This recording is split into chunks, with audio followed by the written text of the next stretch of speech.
Leetcode easy problem 2264, large 3-digit number in a string.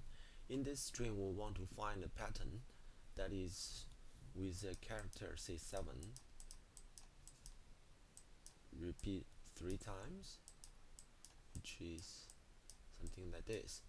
If this substring is in the given string, then it is valid, otherwise it's not.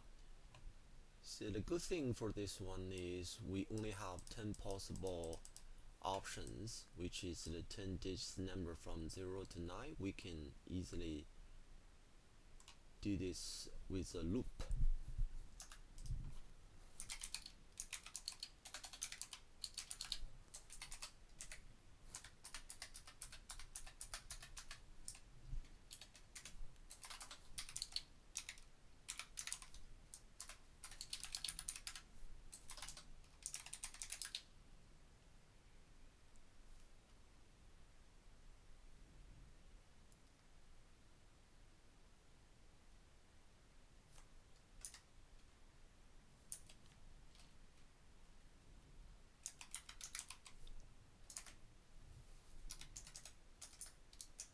Since we are looking for the largest one, we can do it backwards.